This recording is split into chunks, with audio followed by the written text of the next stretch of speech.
सामाजिक ज्ञान विषय के अंतर्गत राजनीतिक विज्ञान अध्याय 13 संविधान, शासन व्यवस्था और सामाजिक सरोकार किस तरीके से इस व्यवस्था को सुचारू रूप से किया गया है, जिसमें शक्ति का विकेंद्रीकरण और शक्ति विभाजन एवं संघीय विधायिका के बारे में आगे पढ़ेंगे और समझेंगे।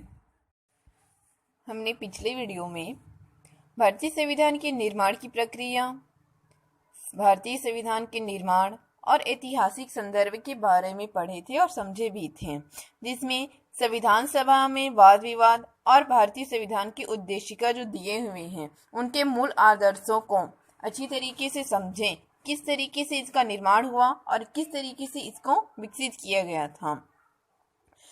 आज हम इस अध्याय में संविधान के अंतर्गत राजनीतिक संस्थाओं की रचना, संविधान में जो होने वाले सामाजिक बदलाव हैं वह संविधान में विकसित किस प्रकार हुए, इसके बारे में हम आज समझेंगे। जिसमें अगला आता है संविधान में राजनीतिक संस्थाओं की रचना, जिसमें आता है शक्ति का विकेंद्रीकरण।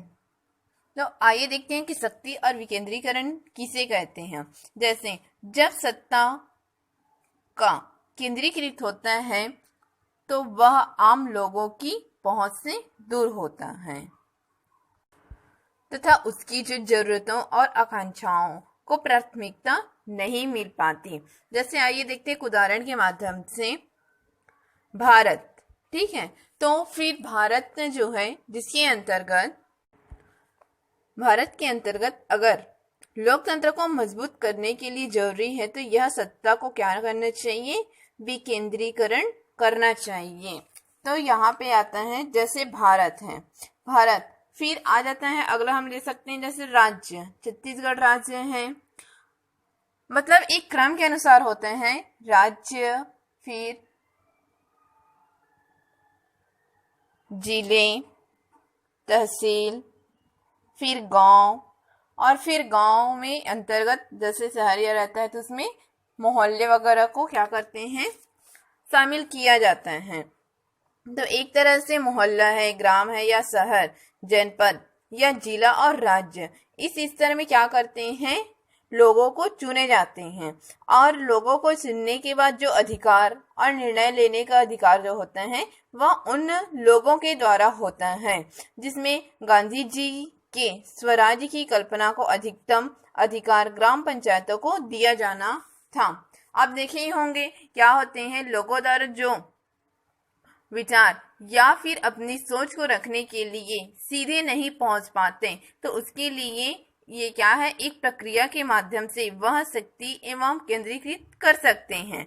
जैसे भारत जो स्वतंत्र भारत का संविधान बनाते समय यह विवाद एवं मुद्दा था कि किस तरीके से उद्देश्य का निर्माण किया जाए, जिसमें प्रांतों के पास सारी प्रमुख शक्तियां और केंद्र के पास केवल रक्षा विदेश नीति जैसे ही विषय रहते थे।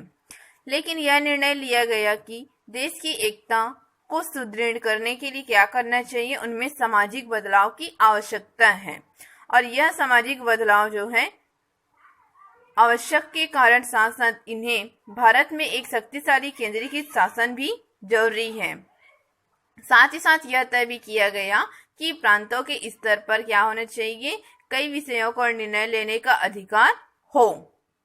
इस तरीके से 1992 में 73वें संविधान संशोधन द्वारा पंचायतों को तीसरे स्तर तक सत्ता का केंद्रीकृत या केंद्रीकरण किया गया था। इस प्रकार से यह शक्ति और केंद्रीकृत जो है पंचायत को भी दिया गया। शक्ति का विभाजन या शक्ति विभाजन, जैसे राज्य या शासन के पास जो शक्ति होती है वे 3 प्रकार की होती हैं, कानून बनाने, उसे लागू करने और उनके अनुसार न्याय की। तो देखते हैं आगे जो 3 शक्तियों को किस प्रकार संस्था या व्यक्ति को केंद्रीकृत किया जाता है। शक्ति विभाजन का अर्थ ये भी होता है कि इन शक्तियों को अलग करना और स्वतंत्र संस्थाओं को सौंपना। जैसे कि हमने पिछले भी अध्याय में पढ़ा था कि लोकतंत्र किस तरीके से निर्माण किया जा सकता है।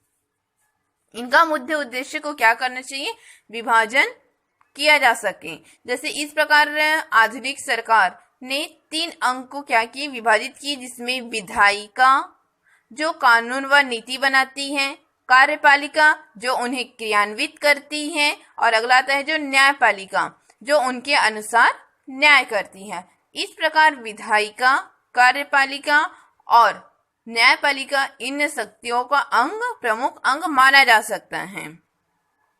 लेकिन जैसे शक्तियों को पृथक कर मतलब विभाजन करना, उसके अंतर्गत आ जाता है सिद्धांतों के अनुसार कार्यपालिका, विधायिका और न्यायपालिका में से जो प्रत्येक अपने कार्य क्षेत्र में वह स्वतंत्र होनी चाहिए और उन्हें किसी अन्य पर नियंत्रण की शक्ति भी प्राप्त नहीं होती। लेकिन वह संभव यह भी है कि क्योंकि वे तीनों के काम एक दूसरे पर निर्भर है और उन्हें मिलकर चलना होगा, किसी एक की हम कल्पना नहीं कर सकते। और भारत में सीमित शक्ति जो है वह अलग सिद्धांतों को अपनाया या पृथक कर उन सिद्धांतों को अपनाया गया है। जो संसदीय लोकतंत्र जहां न्यायपालिका की स्वतंत्रता तो पूर्ण है पर विधायिकी और कार्यपालिका एक दूसरे पर निर्भर है।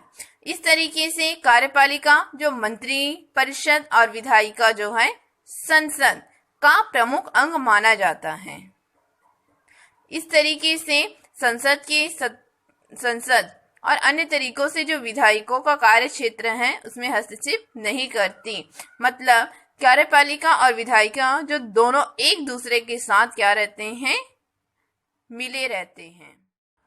अगला दिया हुआ है 13.1.1 संघीय विधायिका संसद। आइए आगे देखते हैं संघीय शासन किसे कहते हैं, जिसमें भारत राज्यों का एक संघ है और संविधान द्वारा विधायिक शक्ति 2 स्तरों संघ और राज्य में बांट दिया जाता है या बांट दिया गया है। वे केंद्र सरकार और राज्य सरकार जो अपनी अपनी सीमाओं में रहते हुए क्या करते हैं, स्वतंत्र रूप से कार्य करती हैं। यहाँ सारी सत्ता न केंद्र के पास है और न ही राज्य पूरी तरह से स्वतंत्र है। इस प्रकार वो एक दूसरे के पूरक, एक दूसरे के सहयोग से किया जाता है। प्रत्यक्ष निर्वाचन क्या होता है, इसका अर्थ होता है जनता स्वयं मतदान करके, जो लोग वयस्क मताधिकार जो 18 वर्ष पूर्ण कर चुके हैं वयस्क मताधिकार कहलाते हैं। तो जनता द्वारा मतदान जो दिया जाता है, मतदान करके जिस प्रतिनिधि को चुना जाता है वह होता है प्रत्यक्ष निर्वाचन, जैसे लोकसभा के सदस्य आदि के अंतर्गत। अप्रत्यक्ष निर्वाचन का अर्थ होता है जो जनता द्वारा चुने हुए प्रतिनिधियों द्वारा अन्य प्रतिनिधि को चुनते हैं। जैसे उदाहरण के तौर पर है राष्ट्रपति का चुनाव हमारे द्वारा चुने हुए जो सांसदों और विधायकों द्वारा किया जाता है। हमारी जो संघीय विधायिका को संसद नाम दिया गया है, जो राष्ट्रपति को दोनों सदनों लोकसभा और राज्यसभा को क्या करके मिलाकर बनाई जाती है। भारतीय संविधान का विशेषता यह भी होती है कि जो कार्यपालिका मतलब मंत्रिमंडल के संसद का हिस्सा माना जाता है और संसद के प्रति यह उत्तरदायी माना जा सकता है कि वह उत्तरदायी है कि संसद देश की राजनीतिक व्यवस्था को बनाए रखे। संसद में क्या होता है, जिसमें समाज के सभी वर्ग और देश के सभी क्षेत्रों से जो समुचित प्रतिनिधि चुने जाते हैं, प्रतिनिधित्व ही शामिल होते हैं। और इस व्यवस्था में जैसे अनुसूचित जाति जनजाति प्रतिनिधि को सुनिश्चित करने के लिए भी आरक्षण की व्यवस्था की गई है। लेकिन यह पाया भी गया है कि संसद में महिलाओं का जो प्रतिनिधित्व अपेक्षाकृत कम होती है। इस कारण कई वर्षों से एक संविधान जो संशोधन विचार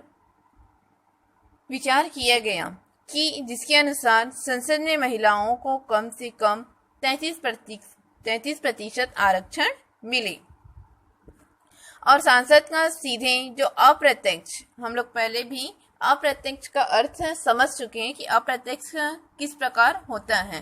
तो अप्रत्यक्ष तौर पर जनता द्वारा जो चुने जाते प्रतिनिधि, जनप्रतिनिधि जनता का संबंधित समस्या या शिकायतों को हम लोग क्या करते हैं, संसद में व्यक्त करते हैं। और संसद में जो नीतिगत मुद्दों और उसमें विचार विमर्श करके कानून से संबंधित प्रस्तावों और मंत्रिमंडल के प्रस्तावों पर विचार विमर्श करते हैं और यह पारित करते हैं कि इस क्षेत्र में क्या कार्य करना चाहिए।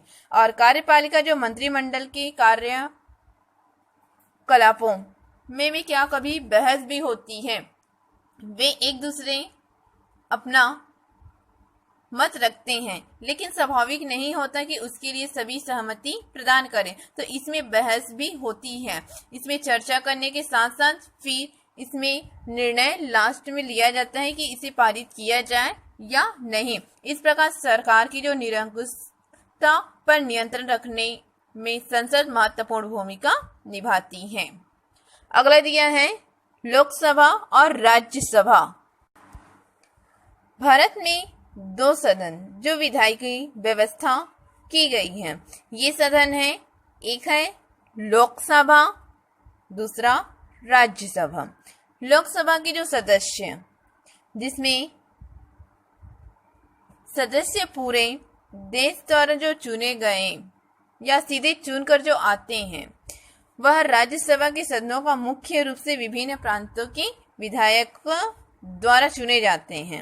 और दोनों सदनों की यह जरूरत होती है कि वह एक संसद में विचार विमर्श करके, केवल लोकसभा होती तो क्या होता, जैसे अगर सोचा जाए तो जैसे उसके ऊपर यह भी लिया जा सकता है कि एक संघीय देश जिसमें सत्ता केंद्र प्रांत दोनों के बीच बांटा या बटा गया।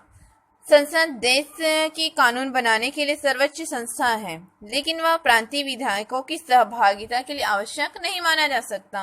और इसलिए राज्यसभा की व्यवस्था, जिसे प्रांत के विधायकों सदस्य द्वारा चुने जाते हैं, इस प्रकार यह आवश्यक है।